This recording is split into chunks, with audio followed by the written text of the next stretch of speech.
Hey guys, tonight we're stepping into the muddy, creaky-soled world of a medieval peasant. But not just any peasant you. And not just you, but you with no working teeth, a perpetual stomachache, and a chronic case of I woke up on a wooden board again. The sun hasn't even cracked the sky yet, but your eyes are open, mostly because your gums feel like they're being massaged by angry bees. You slept with your mouth open again, an unconscious reaction to your swollen, tender gums, and now your jaw is locked in a slightly askew position. You're vaguely aware that some drool may have frozen to your cheek. Charming. You sit up slowly. The straw mattress has left imprints all over your back. One rat tail flicks away under your cot, probably annoyed that you disrupted its sleep. There's no pillow. There never was. Your head rested on a bag of old turnip skins, which have only grown more fragrant with time.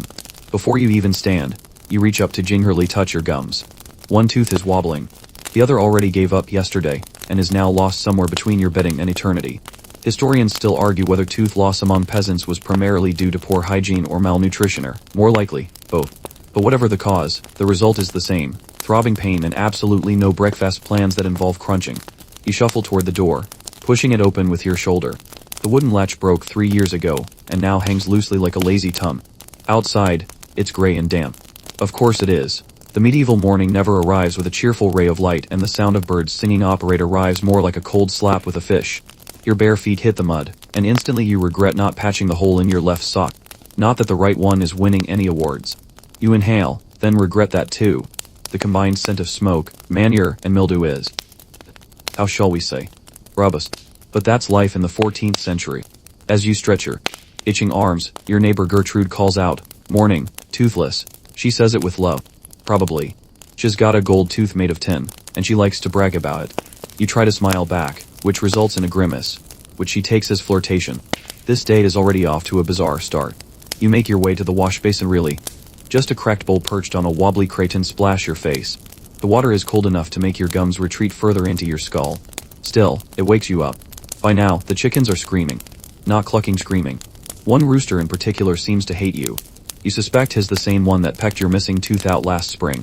There's no proof, but there's definitely a vendetta. You grab a crust of bread from the ledge near the fire. It's yesterday's. Or maybe last week's.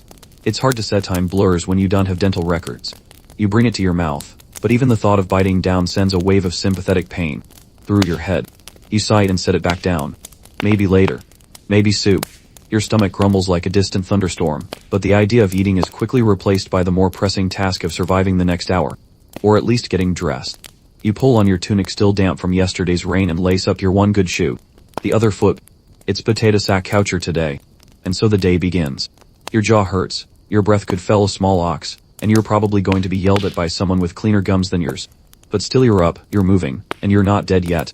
So, before you get comfortable, take a moment to like the video and subscribe, but only if you genuinely enjoy what I do here. And let me know in the comments where you're listening from, and what time it is. I love knowing where my sleepy history travelers are tuning in. Now, dim the lights, maybe turn on a fan for that soft background hum, and let's ease into tonight's journey together. You're hungry. Not the dramatic, romantic kind of hungry that poets write about. This is the dull, persistent, mauler-throbbing hunger of someone who hasn't had a proper chew in months. And today's breakfast. It's a slab of what used to be rye bread but now resembles an ancient brick. You pick it up cautiously. It's heavier than you remember. Could be because it's absorbed enough moisture from the thatch roof to double as a defensive weapon.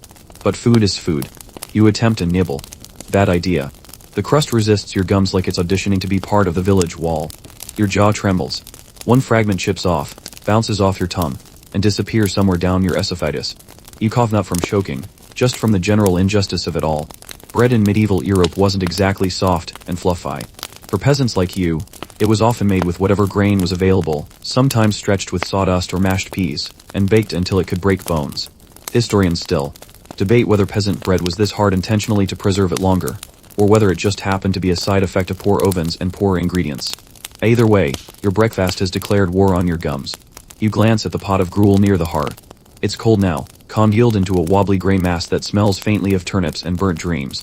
Last night it was warmish. Now it looks like something a pig might politely decline. Still, you spoon up a portion, and let it slide into your mouth. No chewing required. The taste, think, sadness, with a hint of ash. Midway through your meal, you're interrupted by a loud knocker, rather, the sound of someone kicking your door because the latch doesn't work. It's Elric, your cousin's neighbor's nephew, who technically outranks you in the village hierarchy by virtue of owning 2 goats. He's got mud on his knees, and a smug look on his face. Morning, he says, eyeing your bread with something between pity and hunger. You still chewing that rock? You don't answer.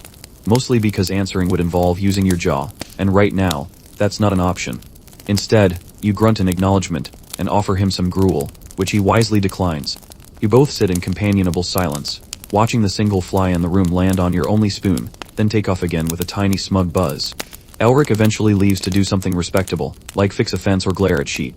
You, however, have been given the important task of fetching firewood and maybe some herbs to try and sow to the gaping void where your teeth once lived. You step outside, shielding your eyes from the watery sun. A neighbor waves from across the path. You wave back, trying not to look too toothless. You fail. She tilts her head with that same expression people reserve for injured birds. You trudge on toward the woodshed, which is less of a shed and more of a pile of regretful planks leaning against a tree. The axes, gone and probably borrowed by old Gernald, who insists he invented axes and thus has perpetual borrowing rights. Instead, you settle for snapping off a few smaller branches. As you snap the fifth twig, your jaw gives a little twitch. You pause. It's not pain this time, it's anticipation. You think about the bread again. Maybe, just maybe, if you soak it in something, it might go down easier. Like beer. Or tears. Speaking of soaking, the clouds overhead are not looking friendly. You shuffle back toward the house just as the first drop hits your forehead. You've made it through breakfast or whatever that was. Your stomach is no longer growling in protest, just whimpering. Your jaw has survived another encounter with baked hostility. And best of all, you haven't lost another tooth yet. Small victories. The weather has turned from lightly miserable to actively wet, which means your walk to the village herb woman is going to be slippery, muddy, and incredibly pointless, but what else is? New. You wrap a bit of fraying wool around your head and pull your damp tunic tighter. Your gums are still pulsing, like a tiny drumbeat from inside your face. At this point, the pain has developed a personality. It's sarcastic, stubborn, and likes to show up precisely when you're trying to enjoy anything. The herb woman, Mistress Edlin, lives at the far end of the village in a lean-to that smells aggressively of onions and damp moss. She's 80 ifs a day, but could also be 150, depending on which direction the wind is blowing. Her hair resembles a wet broom, and her eyes seem to look through you rather than at you. Still got the jaw, devil, she says before you even speak. You nod. She beckons you in with a claw-like finger and begins rummaging through a series of leather pouches, gnarled roots, and jars that look suspiciously like they contain former pets. She doesn't offer you a seat. There is no seat. There's just a crate that wobbles when you breathe near it. Let's see now, she mutters. Sage for the swelling, spiderweb for the sticking, and this she holds up a small corked bottle of vicus brown sludge. This'll numb your mouth and maybe your sense of self. You raise an eyebrow. She doesn't explain. She never does. With a surprising amount of force, she packs a lump of damp herbs against your gum line. It tastes like despair. You hold it there, resisting the urge to gag, while she recites what may be a prayer or a recit. She finishes with a loud smack of her lips, and hands you a warm beer. To rinse, she says. Not to enjoy.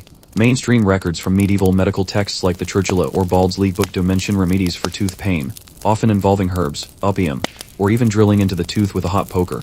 But in villages like yours, the go-to treatment was whatever the local wise woman had lying around and wasn't actively fermenting. You sit for a moment, the poultice doing its vague thing, while Edlin tells you about her dream last night involving a goat in a bishop's hat. You nod politely. The numbness starts to spread. At least one side of your face is now tingling in a way that suggests either healing or mild poisoning. Hard to tell. Come back if your teeth fall out, she adds cheerfully as you leave. We can use them in the scrying bowl.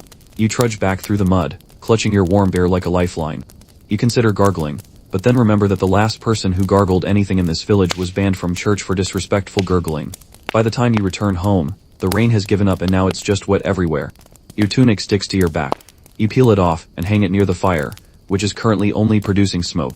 The numbness in your jaw is fading, replaced by a fresh, polite throb like your gums are tapping gently to remind you they still hate you. You check the herb poultice in the mirror, rather, the slightly shiny piece of metal you use as a mirror. Your reflection blinks back at you with one swollen cheek and the unmistakable look of someone who has just placed a frog-flavored sponge in their mouth voluntarily. Quirky fact, in some parts of medieval Europe, it was believed that kissing a donkey could cure toothache.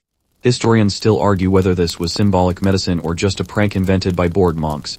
You lean back against the wooden wall and sigh. At least you tried. You gave it your best. And you only feel mildly cursed now. Your cousin passes by the open doorway, sees your puffy cheek, and nods in approval. Ah, Edlin's touch, he says. Smells like peat and regret. You're not sure if that's a compliment. You haven't even fully sat down when your mother calls out from across the yard, "Eggs won't collect themselves," which is technically true, although you've sometimes fantasized about training the chickens to deliver them like little feathery postal workers. No such luck yet.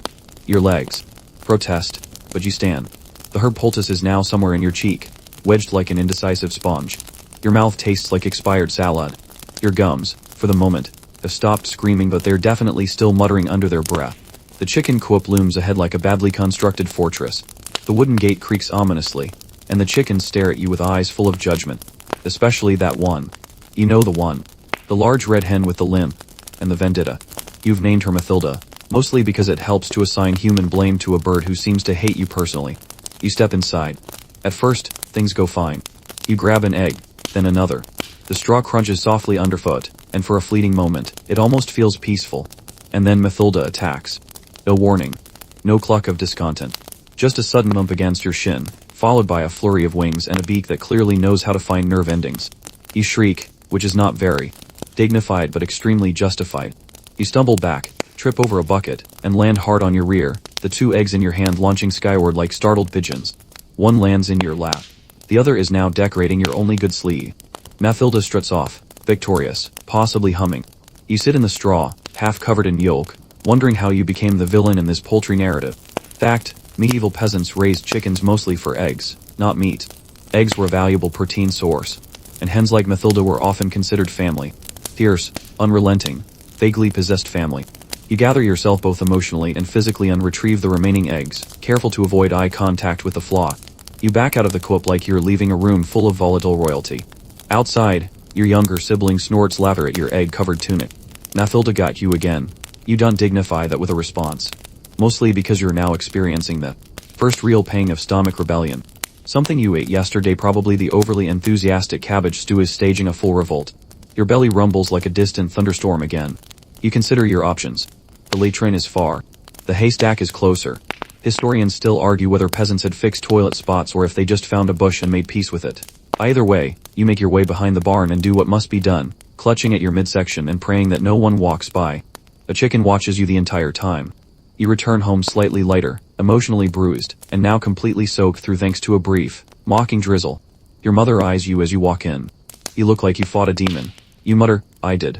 "Did you win?" "No." She nods and offers you a rag. You wipe the egg from your cheek, and settle near the hearth once more.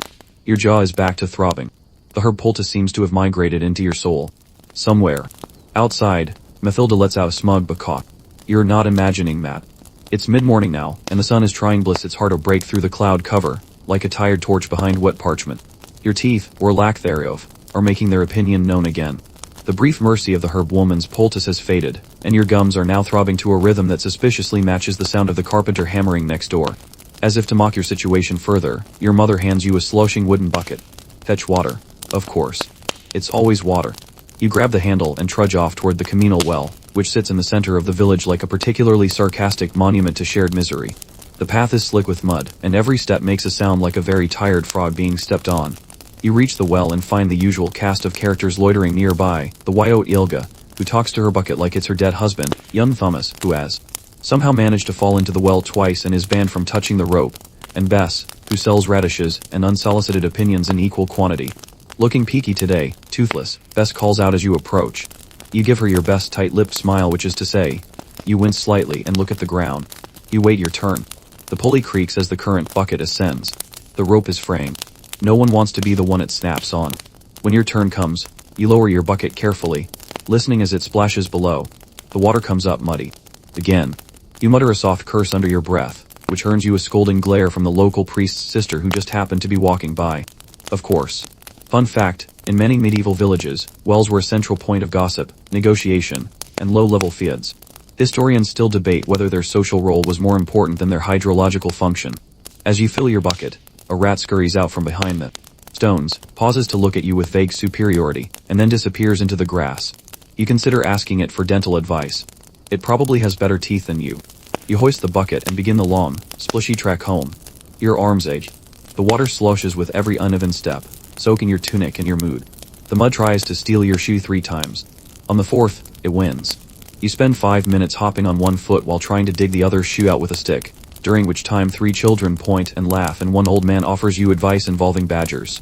When you finally return to your hut, wetter and wobblier, your mother says nothing. She simply takes the bucket, sniffs it, and mutters, "Still smells like frog." You nod. Because it does. You sit down by the hearth, trying to warm up your soggy toes. Your jaw pulses again. Just for variety, your stomach joins in, clearly unimpressed with the gruel. You glance toward the shelf where a small cloth bundle hides the emergency bread. You leave it be. You're not that desperate. Yet. Outside, the chickens cluck. One of them is probably Mathilda, sharpening her claws on a raw. Inside, the water from the well sits in the corner like a damp reminder that nothing in your life is ever clean, or easy, or remotely chewable. And yet you made it. You fetched the water. You survived the rats. And you only lost one shoe. In this village, that's practically a win.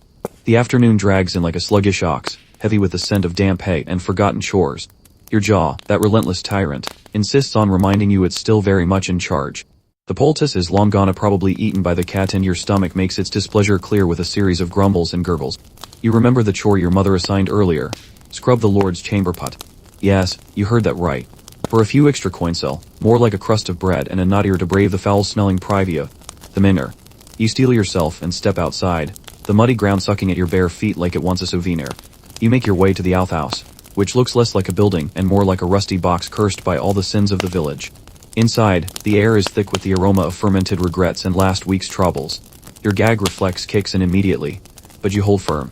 You scope out the contents with a wooden ladleys, and dump them into a bucket.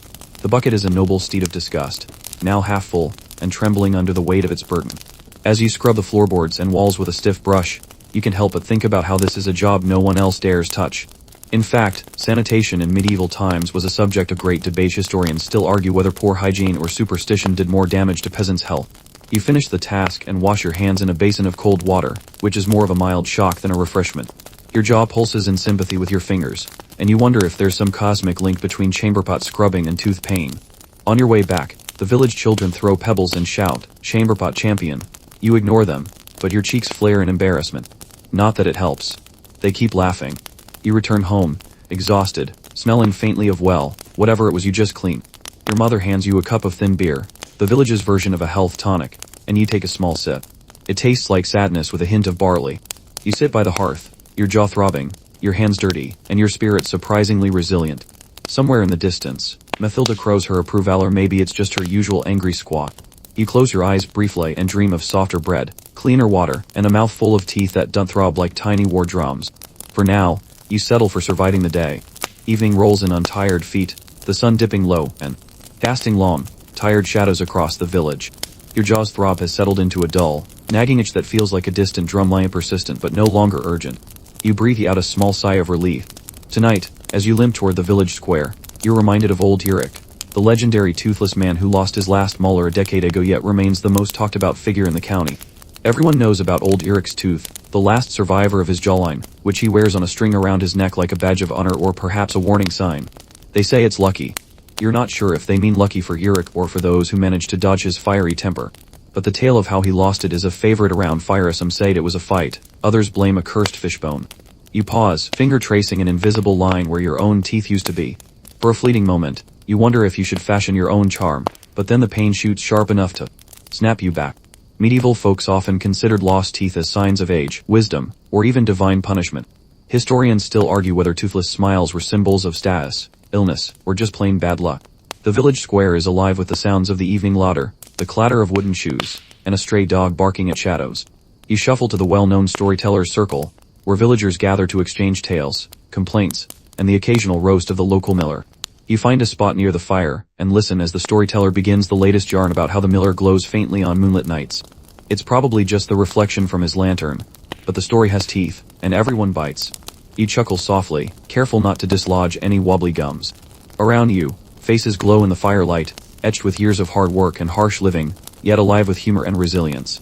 The camaraderie warms you more than the flames ever could. And though your teeth are gone, your spirit still gnaws on stories, on laughter, and on the hope that tomorrow might bring a day with fewer itches. The night deepens, and the village settles into a rhythm of creaks, whispers, and distant animal calls. Your itching jaw reminds you that sleep will not come easily tonight. The pain gnaws at the edges of your mind, like an unwelcome guest at a feast. You try to settle on your straw mattress, which feels rougher tonight for some reason. Or maybe it's just your mood. Your thoughts drift to dreams of soft bread, cool water, and a time when your gums didn't scream at every breath. Outside your hut, the wind whistles through the cracks in the wooden walls, carrying with it the scent of wet earth and forgotten hopes. Somewhere, a dog barks. Then, silence. You pull your threadbare blanket tighter and close your eyes, only to be interrupted by the neighbor's child screaming about a haunted turnip. You've heard the tale apparently, the turnip has eyes that follow you. It's probably just the flicker of candlelight, but in this village, fear feeds the imagination. You sigh and remind yourself that in medieval times, sleep was often fitful, disturbed by worries of hunger, illness, and the ever-present threat of danger. Historians still argue whether people feared the night more because of superstition or the very real risks lurking in the dark. As you lie there, you begin to count sheep, or rather, the cows in the fields, though even that's difficult when your jaw hurts enough to make breathing a chore. You shift, trying to find a position that doesn't aggravate the itch, but the jaw pain is a persistent companion. Your dreams drift hazily between memories and fantasies, warm broth, soft bread, the feel of a toothbrush which, admittedly, you've never seen. You imagine a world where teeth aren't lost to rot and pain, and where nights are filled with restful sleep instead of endless tossing. Eventually, exhaustion claims you, and you drift into a shallow sleep, accompanied by the soft hum of the village night and the distant croaking of frogs. Tomorrow is another day, a day for gruel, chores, and maybe, just maybe, a new poultice from Mistress Adlin. But for now, rest comes slowly, and you welcome it. Dawn creeps over the horizon again, gentle but relentless, pulling you from a fitful sleep. Your jaw protests immediately, as if it never rested at all. You rub the sore muscles, half expecting them to snap back with a cranky growl. This morning, you resolve to try something different for breakfast: a warm gruel, if you can stomach it, and maybe some honey if the bees were generous this season. The thought of anything crunchy is still off the menu. The reality is, medieval peasants often faced malnutrition, and dental care was nearly non-existent. Historians still argue whether diet or hygiene played the bigger role in tooth loss, but for you, the effect is clear: eating is more chore than pleasure. You slowly sit up, muscles stiff, and listen to the sounds of the village stirring. A cart creaks down the lane, horses neigh softly, and somewhere nearby a child cries. You breathe in the cool air, tinged with smoke from the chimneys and damp earth. Your morning begins with a careful negotiation: how to consume food without turning it into a new source of pain. The gruel is lukewarm and bland, but at least it slides down your throat without battle. You savor the small victory. After breakfast, the day's work beckons: fields to tend, tools to mend, and errands to run. You pick up your worn wooden hoe, feeling the familiar weight in your hands. The simple labor is a distraction from your toothache, and you throw yourself into it with all the energy you can muster. Around you, the village hums with life. Women chatter over laundry, men repair fences, and children scamper between huts, their laughter a balm to the hardships you all endure. Your neighbor passes by, offering a nod and a slight smile, acknowledging your efforts despite your obvious discomfort. The day stretches ahead, full of challenges and small triumphs, with your itching jaw constant reminder of the fragility of this life. But for now, you work, breathe, and survive. The sun begins its slow descent, casting long, golden shadows across the village fields. Your jaw, which has been a dull companion all day, now pulses with a fresh intensity. You lean against a fence post, wincing as a stray breeze brushes your face, reminding you that pain has a soundtrack. The village healer's apprentice arrives with news of a new herb shipment from the town market, a rare chance for you to secure a tincture that might soothe your relentless discomfort. You exchange a few coins, careful not to show too much eagerness, lest the healer raise the price. Medieval peasants often relied on such remedies, mixing knowledge passed down through generations with a touch of hope. Historians still debate how effective these treatments really were, but in your world, they are lifelines. Later, you join the communal evening meal, a thin stew with bits of root vegetables and, if luck smiles, some meat scraps. Chewing is still a perilous endeavor, so you nibble carefully, grateful for the softer morsels. After the meal, you sit by the fire, the warmth easing some of your muscle tension. The villagers share stories, songs, and laughter, their voices weaving a comforting tapestry against the gathering darkness. Despite the toothless pain and the weariness in your bones, you feel a faint spark of belonging here, reminder that even in hardship, community is a balm. The night deepens, stars twinkling like distant promises. And so, with a hopeful heart, you prepare for another day, knowing the fight against your itching jaw continues, but so does your resilience. The next morning, the piercing toll of the church bells echoes through the village, marking the start of another day. You wince as the vibrations travel through your skull, setting your jaw pulsing anew. The sound, meant to summon the faithful, feels like a holy hammer striking your very nerves. You make your way toward the small stone chapel, joining others for the morning prayer. The congregation is a mix of wary faces, some smiling through pain like you, others lost in solemn contemplation. The priest's voice rises and falls, a soothing yet commanding presence. Despite the reverence of the moment, the bells continue their relentless pealing, each clang a reminder of your toothache. Historians still argue whether medieval bells were used more for spiritual guidance or as practical timekeepers to coordinate village life. As prayers conclude, you linger to listen to whispered gossip. The miller is said to be acting strangely, his eyes glowing faintly in the moonlight. Some suspect a curse, others blame too much oil. You smile faintly, thinking that in a world filled with real pain, a little supernatural intrigue is a welcome distraction. You leave the chapel, jaw-itching, but heart a little lighter, ready to face the tasks ahead. As night falls, the village gathers around the communal fire.